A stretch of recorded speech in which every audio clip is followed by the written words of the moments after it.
시청자 여러분 안녕하십니까? 국혐입니다. 안녕하십니까? 엄지인입니다. 이번 주는 전주리 아나운서의 휴가로 제가 대신 진행합니다. 5월 셋째 주 남북예창, 먼저 준비한 주요 소식부터 보시겠습니다.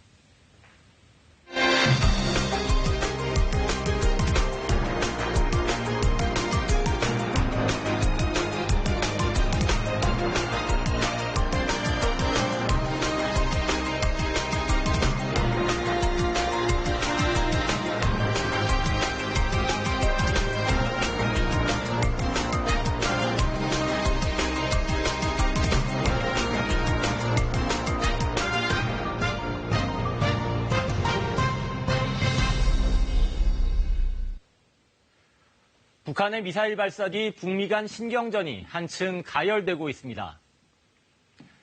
미국이 북한의 화물선을 압류하자 북한이 싱가포르 합의 정신을 위반했다며 강하게 반발하고 나섰습니다. 우리 정부의 식량 지원 방침에 대해서도 북한은 공허한 생색내기라며 비난하고 있는데요. 다음 달 말로 예정된 한미 정상회담이 멈춰선 북미 그리고 남북 대화를 재개할 수 있는 모멘텀이 될 수 있을지 주목됩니다. 이슈의 남반도 정은지 리포터입니다. 북한에서 두 번째로 큰 것으로 알려진 화물선 와이즈 어니스토. 지난해 3월 대북 제재로 수출이 금지된 석탄을 싣고 북한 남포항에서 출항했다 인도네시아 당국에 억류됐습니다. 지난 9일 북한이 단거리 미사일을 발사한 직후 미국은 이 선박을 자국령 사모하로 끌고 가 압류하고 몰수 절차에 들어갔습니다. 북한의 석탄 수출을 금지한 유엔 결의, 그리고 북한의 달러 거래를 금지한 미국법까지 어겼다는 이유였습니다. 북한은 날강도적 행위라며 지체 없이 선박을 돌려보낼 것을 미국에 요구했습니다. 미국의 행위가 싱가포르 북미 공동성명의 기본 정신을 전면 부정하는 것이라고도 주장했습니다. 반발의 형식도 예사롭지 않았습니다. 수위가 높은 외무성 대변인 담화로 하노이 북미 정상회담 결렬 이후 가장 센 비난입니다. 북한 외무성은 또 유엔이 소수대국의 특권을 허용하는 불공정한 국제기구라면서 제재를 짓뭉개버리겠다고 거칠게 비난했습니다. 북한이 이처럼 민감하게 반응하는 이유는 미국의 대북 제재 관련 첫 압류 조치이기 때문입니다. 미국의 연말까지 새로운 셈법, 즉 제재를 풀 것을 요구해왔는데 오히려 미국이 대북 압박 수위를 높인 겁니다. The pressure campaign that the world has engaged in must continue. This is an outcome that is imperative for the security of the world. 미 법무부는 이번 압류 조치가 북한의 미사일 발사와 무관하다고 밝혔지만 북한이 긴장을 계속 고조시켜 나갈수록 미국도 말뿐이 아니라 행동으로 대응할 것이란 메시지를 내놓으면서 경고한 것으로 해석됩니다. 일각에서는 이번 조치가 북한에 실질적인 경제적 타격을 가했다는 점에서 과거 김정일 정권의 자금줄을 직접 겨냥했던 방코델타아시아 은행 제재 수준의 압박이 될 것으로 보고 있습니다. 당시 북한은 BDA 사태가 발생하자 9.19 공동성명 이행을 파기하고 핵과 미사일 실험을 강행한 바 있습니다. 연결된 우리 자금 전면 해제하지 않으면 우리 핵 활동 중지하지 않을 것입니다. 미국을 더 압박하기 위해 북한이 무력 시위의 강도를 더 높일 수 있다는 관측도 나옵니다. 남아있는 카드는 이제 김정은 위원장의 군 관련 행보의 증가, 혹은 단거리 미사일에 해당하는 스커드나 노동 미사일. 이것은 사실은 지금 북한판 이스칸데르급보다는 사거리가 길어요. 또 하나는 ICBM이나 IRBM의 군사 기지를 김정은 위원장이 공개 행보를 할 수도 있죠. 제재를 풀라며 반발 수위를 높이는 북한과 제재를 유지하겠다며 압박 강도를 높인 미국. 꽉 막힌 교착 상황에서 선박 억류라는 또 다른 난제까지 겹치면서 비핵화 협상의 항로는 더욱 불투명해졌는데요. 북미 간 신경전이 계속되면서 북한의 대남 발언과 행보도 한층 거칠어지고 있습니다.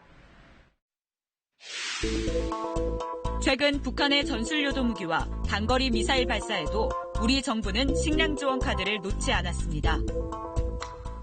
북한에 대한 식량 지원에 대해서는 말하자면 대통령과 여야가 함께 모여서 좀 협의를 하는 것이 바람직하지 않을까라는 생각을 하고 있습니다. 최악의 식량난이라는 북한의 상황을 외면할 수 없다. 또 인도주의와 정치는 분리돼야 한다는 게 기본 입장이지만 식량 지원이 대화 재개의 마중물이 될 것이란 기대도 여전한 게 사실입니다. 국민적 공감과 지지가 필요한 만큼 국민들의 의견을 충분히 수렴하여 추진해 나갈 계획입니다. 하지만 북한은 선전 매체를 통해 비난의 목소리를 높였습니다. 남북선언의 근본적인 문제들을 뒷전에 밀어놓고 인도주의니 하며 공허한 말치레와 생색내기나 한다고 주장했습니다. 남북관계 개선을 바란다면 식량 지원 같은 우회적 방법이 아니라 적극적인 남북 경협에 나서라는 이야기입니다. 최악의 식량난이라는 부끄러운 상황이 계속 언급되는 데 대해 자제를 요청하고 인도적 지원으로 비핵화 협상이라는 전략적 문제에 영향을 미치려는 우리 정부의 접근 방식에도 불만을 표출하기 위한 것으로 풀이됩니다. 기본적으로 북한은 미국이 지금 추진하고 있는 선비핵화 후 제재 해제 이 구도를 탈피해서 본인이 원하는 단계적 비핵화를 미국과 지금 논의하고 싶어 하는데요. 북미 간의 협상 구도가 이번에 우리 정부가 지금 제안한 인도주의적 지원 때문에 흐트러지는 것을 지금 싫어하는 것 같습니다. 정부는 식량 지원을 위한 절차에 본격 착수했습니다. 우선 최근 북한의 식량난 실태를 조사한 유엔 세계 식량 계획과 긴밀히 협의하기로 했습니다. 김현철 통일부 장관은 북한 미사일 발사와 인도적 사안을 분리해 대응해야 한다는 의견을 피력했고 인도주의와 정치를 분리해야 한다는 WFP의 기본 입장에도 공감합니다. 세계 식량 계획 측도 대북 지원의 시급성을 강조했습니다. You saw our assessment.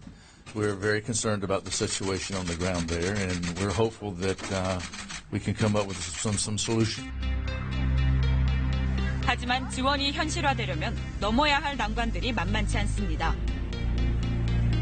북한이 인도적 지원에 냉담하게 반응하고 있다는 점, 그리고 북한의 미사일 발사로 여론이 악화됐다는 점들이 꼽힙니다. 식량 지원의 구체적인 시기와 규모, 방식을 결정하는 일도 고민입니다. 남북 관계에 보탬이 되려면 국제기구를 통한 간접 지원보다는 정부가 직접 지원하는 게 최선이지만 식량이 주민들에게 직접 전달된다는 점을 확인하기 위한 모니터링을 북한이 허용할지는 미지수입니다. 데이비드 비슬리 유엔 식량계획 사무총장은 KBS 취재진과의 인터뷰에서 일각에서 우려하는 북한의 식량 전용 가능성에 대해 확실한 의견을 내놨습니다. 지원 물자가 제대로 주민들에게 돌아가지 않는다면 즉각 지원이 중단될 것이라고 강조했습니다. If any country, including DPRK, does not give us this standard of operation, we won't operate. 이 같은 논의 결과를 토대로 정부는 유엔 국제기구를 통한 북한 취약계층 대상 대북 지원 사업에 800만 불의 자금 공여를 추진하기로 했습니다. 다만 대북 식량 지원 문제는 국민 의견을 충분히 수렴하면서 구체적 지원 계획을 검토해 나갈 것이라고 설명했습니다. 지금은 북한의 식량 사정이 워낙 나쁘고 북한 주민들의 고통이 심하기 때문에 그들이 북미 관계가 풀리는 것을 기다려줄 수 있는 입장이 아닌 것을 우리가 다들 잘 알고 있습니다.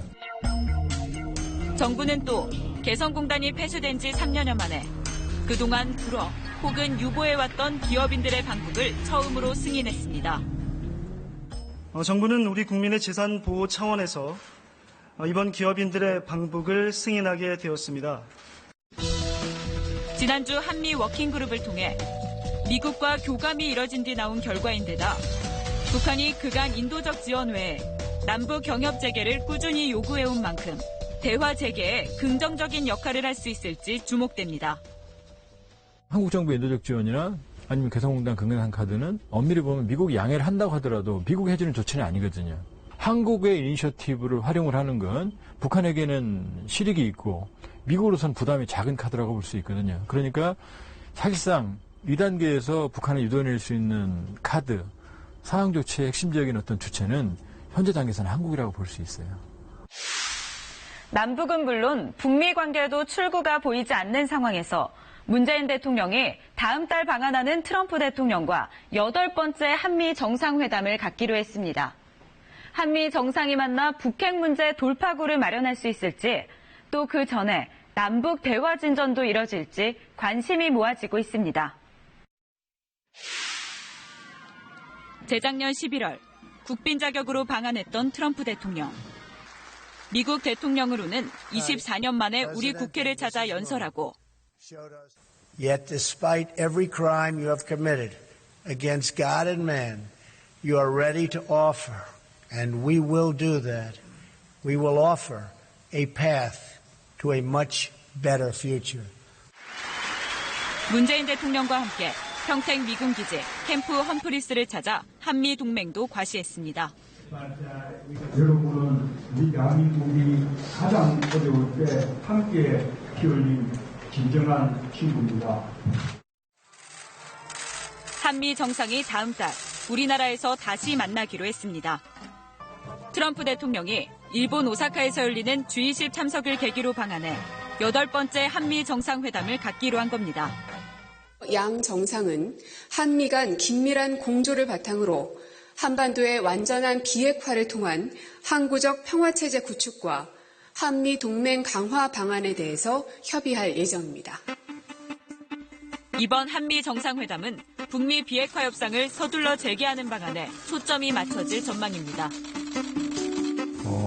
결국 근본적인 해법은 북미 양국이 조속히 빨리 앉는 것이라고 생각합니다. 북한도 불만이 있다면 대화의 장에서 그 불만을 명확하게 그렇게 밝히는 것이 바람직하다고 생각합니다. 트럼프 대통령은 지난달 워싱턴에서 남북 정상회담을 통해 파악되는 북한의 입장을 조속히 알려달라고 문 대통령에게 요청했습니다. 다음 달 예정된 한미 정상회담이 문 대통령이 공개 제안한 4차 남북 정상회담 논의에도 속도를 내는 계기가 될 수 있을지 주목됩니다. 지금 의전을 갖춘 정상회담보다는, 그러니까 특사 파견보다는 이미 문재인 대통령이 정상회담을 제안했기 때문에 실무형 원포인트 정상회담을 통해서 김정은 위원장을 견인해내는 모습이 중요하고, 특히 하노이에서 김정은 위원장이 상처를 많이 받았기 때문에 판문점보다는 문재인 대통령이 전격적으로 평양을 방문해서 실무형으로 김정은 위원장을 견인해내는 방안도 사실 효과적이에요. 북한이 미사일 도발을 감행하고 미국은 대북 제재를 더욱 옥죄면서 3차 북미 정상회담은 물론 실무 단위 대화조차 가늠하기 힘든 상황이 계속되고 있습니다. 실타래를 더 꼬이지 않도록 하기 위한 한국 정부의 역할이 더욱 막중해지는 이유입니다.